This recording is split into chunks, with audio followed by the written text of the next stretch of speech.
Helsingi teejuht neile, kes soovivad veeta sisuka päeva disainikvartalis.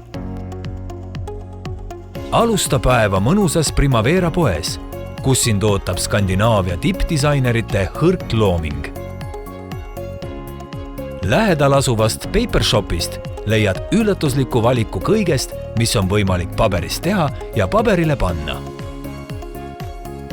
Soome disainimuuseum on kõikehõlmav elamusnauding, koos oma väljapaneku, kohviku ja ainulaadse poega. Väisates kõike uut, ei tasuks unustada klassikalist Soome klaasikunsti, mille kõige ehedam stiilinäide on Iittala butiik. Seejärel saa osa maailma parimate disainerite loomingust Zarro disainipoes, sest seal ootab assortii A-Z-ini. Ja pardal kohvi nautides lase päeva elamustel ennast mõnusalt koju kanda.